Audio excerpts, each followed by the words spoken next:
Good morning all of you.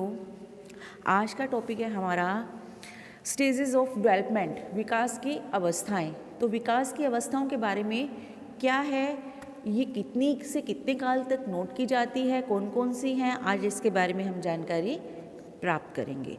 हाँ जी, इसमें क्या बताया गया है कि व्यक्ति के संपूर्ण जीवन का विस्तार विभिन्न अवस्थाओं में विभक्त हुआ है। उनका विकास विभिन्न अवस्थाओं में किया जाता है, अलग अलग अवस्थाएं होती हैं। प्रत्येक व्यक्ति की अपनी विकास से संबंधित विशेषताएं भी होती हैं। मनुष्य के विकास के लिए बहुत से कारक जैसे वंशानुक्रम, पौष्टिक भोजन, लिंग जो हमने कल किए थे, पारिवारिक परिस्थितियाँ, ये सब क्या हैं, उसको प्रभावित करते हैं। तो मनुष्य का जो विकास है वो क्या है, अनवरत गति से चलता रहता है। ठीक है, किसी का कम किसी का ज़्यादा। तो विभिन्न मनोवैज्ञानिकों ने क्या कहा है कि यह जो विकास है वो भिन्न भिन्न सोपानों से होकर गुजरता है। ठीक है, तो विभिन्न मनोवैज्ञानिकों ने विकास की जो भिन्न भिन्न अवस्थाओं को बताया है उसके बारे में हम आज बातचीत करेंगे कि विकास की अवस्थाओं के बारे में मनोवैज्ञानिक ने अनेक मतभेद बताए हैं। किसी ने विकास की अवस्थाएं किसी एज तक बताई और दूसरे राइटर ने किसी और एज तक बताई है। तो थोड़ी क्या है, अलग अलग है इनकी। तो सभी ने अपने अपने ढंग से इनका क्या किया है, वर्गीकरण किया है। तो बालक के विकास की अवस्थाओं का वर्गीकरण करने के लिए हमारे जो मनोवैज्ञानिक हैं उनके क्या हैं, अलग अलग मत हैं। तो देखिए, सबसे पहले है कार्ल सनिक। कार्ल सनिक ने व्यक्ति के विकास की अवस्थाओं के बारे में बताया है कि इनकी अवस्थाएं सबसे पहले पूर्व जन्म काल से स्टार्ट होती है। उसके बाद जो शैशवावस्था है वो स्टार्ट होती है 0 से 4 सप्ताह तक। उसके बाद है शैशवावस्था 1 से 15 माह तक आरंभिक। उसके बाद है 15 से 30 माह तक उत्तर शैशव। थर्ड है आपकी बाल्यावस्था, 2.5 साल से लेके 5 साल तक की क्या है बच्चे की बाल्यावस्था, और 5 से 9 साल तक की मध्य बाल्यावस्था। उसके बाद 9 से 12 तक की उत्तर बाल्यावस्था। उसके बाद है किशोरावस्था। किशोरावस्था है 12 से 21 वर्ष। तो 4 भागों में इन्होंने बांटा है विकास की अवस्थाओं को कार्ल सनिक ने। सेकंड है सैले, अकॉर्डिंग टू सैले। तो इन्होंने विकास की अवस्थाओं को कितने भागों में बांटा है, 3 पार्ट्स में। सबसे पहले शैशवावस्था, इन्फेंसी, 1 वर्ष से 5 वर्ष तक। उसके बाद है बाल्यावस्था, चाइल्डहुड, 5 वर्ष से 12 वर्ष तक। थर्ड है आपकी एडोलसेंस, किशोरावस्था, वो है आपकी 12 वर्ष से 18 वर्ष तक। उसके बाद है अर्नेस्ट जॉन्स का वर्गीकरण, क्वालिफिकेशन ऑफ अर्नेस्ट जॉन्स। उनके अनुसार क्या बताया गया है, जो शैशवावस्था है, इन्फेंसी है, वो जन्म से लेकर 5 या 6 वर्ष तक काउंट होती है। उसके बाद है बाल्यावस्था, चाइल्डहुड, वो है आपकी 6 से 12 वर्ष तक। थर्ड है आपकी किशोरावस्था, वो एडोलसेंस, वो 12 से 18 वर्ष तक। उसके बाद है आपका प्रौढ़ावस्था। देखिए, इसने 4 भागों में अलग से तरह से डिवाइड किया है। एडल्टहुड, इसमें क्या बताया है, 18 वर्ष के बाद जो भी अवस्था होती है वो आपकी एडल्टहुड मतलब प्रौढ़ावस्था में काउंट होती है। तो जो हमारा अर्नेस्ट जॉन्स हैं, इन्होंने अपना वर्गीकरण अलग तरीके से किया है और प्रौढ़ावस्था के बारे में भी बताया है। ठीक है, उसके बाद अगर हम भारतीय दर्शन के अकॉर्डिंग देखते हैं तो हमारी अलग अलग मानव की अवस्थाओं के बारे में बताया गया है। सबसे पहले गर्भावस्था, इन्होंने गर्भावस्था का क्रम क्या बताया है, जन्म के समय तक, जब बच्चा माँ के पेट में होता है तब से लेके जन्म के समय तक गर्भावस्था। उसके बाद शैशवावस्था, जन्म से लेकर 1 वर्ष तक। थर्ड है आपकी बाल्यावस्था, 5 से लेकर 12 वर्ष तक। फोर्थ है किशोरावस्था, 12 से लेकर 18 वर्ष तक। आगे नेक्स्ट है युवावस्था। युवावस्था क्या काउंट किया है, 19 से लेकर 25 वर्ष तक। उसके बाद है प्रौढ़ावस्था, 25 से 55 वर्ष तक। उसके बाद है वृद्धावस्था, जो 55 से लेकर मृत्यु तक चलती रहती है, मृत्यु तक काउंट की जाती है। तो अलग अलग राइटर्स ने, अलग अलग मनोवैज्ञानिक ने अलग अलग विकास की अवस्थाएं बताई हैं, ठीक है। किसी ने कहीं किसी एज तक बताई है, किसी ने किसी एज तक बताई है। उसके बाद अगर हम जनरल बात करते हैं तो मानव विकास की अवस्थाओं के बारे में प्रॉपर वे से क्या बताया गया है। हाँ जी, इसमें है गर्भावस्था, जन्म से पूर्व से जन्म तक, जन्म के पूर्व से जन्म तक, मतलब जब बच्चा माँ के कोख में होता है तब से स्टार्ट होकर। शैशवावस्था, इन्फेंसी स्टेज, जन्म से 14 दिन तक। उसके बाद है babyhood, 14 days to 2 years। Childhood, 2 से लेकर 10 या 12 ईयर तक। इसको 2 भागों में बांटा है इन्होंने।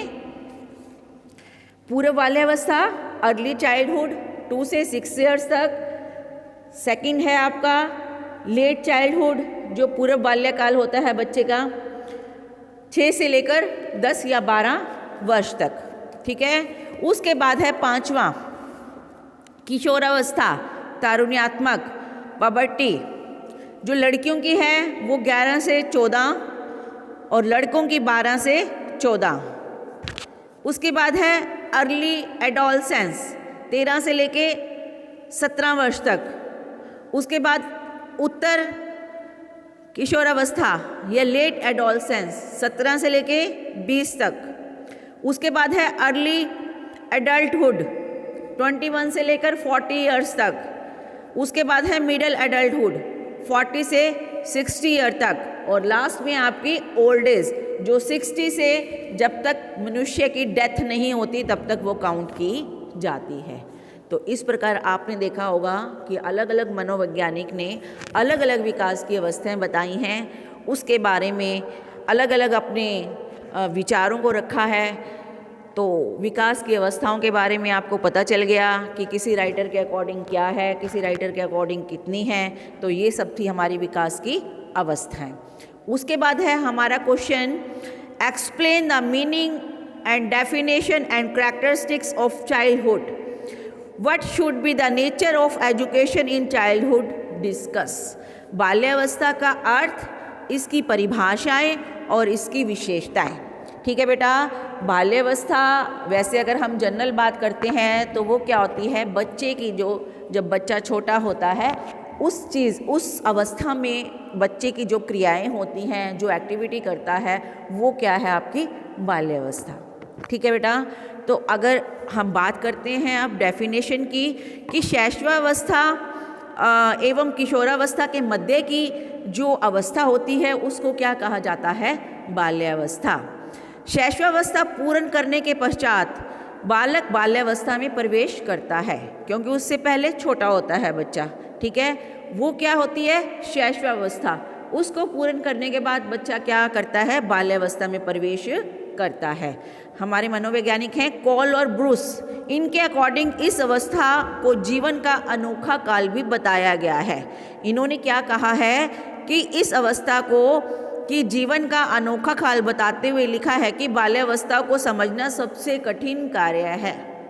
हाँ जी, जो बच्चे होते हैं उनको संभालना, उनकी एक्टिविटी के बारे में जानकारी प्राप्त करना, वो क्या कहना चाह रहे हैं उनके बारे में ये चीज़ें जब हम जानकारी प्राप्त करते हैं तो ये क्या है, उन्होंने इसको अनोखा काल और सबसे कठिन कार्य बताया है। किन्होंने, कॉल और ब्रूस ने। तो ये क्या है, यह अवस्था बालक के व्यक्तिगत जो व्यक्तित्व के होते हैं निर्माण में महत्वपूर्ण भूमिका अदा करती है, अतः इसे निर्माणकारी काल भी कहा गया है। रॉस के अकॉर्डिंग बाल्यावस्था को मिथ्या परिपक्वता का काल भी कहा गया है। बाल्यावस्था वैचारिक क्रिया अवस्था है, इसमें बालक अपनी प्रत्येक क्रिया पर क्या करता है, विचार करता है। उसके बाद कप्पू स्वामी के अकॉर्डिंग बाल्यावस्था में अनेक अनोखे परिवर्तन देखे जा सकते हैं। तो इसके बारे में हमने बाल्यावस्था में बताया गया है जो हमारे मनोवैज्ञानिकों ने। उसके बाद क्या बताया है कि शिक्षा आरंभ करने के लिए यह आयु अत्यंत महत्वपूर्ण मानी जाती है, क्योंकि इस आयु में बच्चे की शिक्षा आरंभ हो जाती है, इसलिए इसे प्रारंभिक विद्यालय की आयु भी कहा जाता है। ठीक है बेटा। तो उसके बाद है इसकी करैक्टरिस्टिक्स, बाल्यावस्था की विशेषताएं। हाँ जी, एक्सक्यूज मी। हाँ जी, बाल्यावस्था की विशेषताएं क्या है? सबसे पहले है शारीरिक तथा मानसिक विकास में स्थिरता, stability of in physical and mental development. हाँ जी, इसमें क्या बताया गया है कि इस काल में जो शैशवावस्था की अपेक्षा मानसिक एवं जो शारीरिक विकास की गति स्थिरता में आ जाती है, और इस अवस्था में ऐसा प्रतीत होता है कि मस्तिष्क पूर्ण परिपक्व हो गया है। इसलिए रॉस ने बाल्यावस्था को मिथ्या परिपक्वता का काल भी कहा है। तो रॉस ने क्या कहा है? इसको मिथ्या परिपक्वता का काल भी कहा है। सेकंड है आपका रियलिस्टिक पॉइंट ऑफ व्यू, यथार्थवादी दृष्टिकोण। इनके अकॉर्डिंग क्या है? बाल्यावस्था में बालक का दृष्टिकोण यथार्थवादी होता है। वह बालक कल्पना जगत से वास्तविक संसार में प्रवेश करने लगता है। कि इसमें क्या होगा कि बच्चा पहले क्या होता है, जब छोटा होता है, शैशवावस्था में होता है, वो कल्पना के अकॉर्डिंग अपने विचारों को मन में लाता है, लेकिन जब बाल्यावस्था में प्रवेश करता है तो वह वास्तविक संसार में प्रवेश करने लगता है। नेक्स्ट है आपका इंटेंसिटी इन क्यूरियोसिटी, जिज्ञासा की प्रबलता।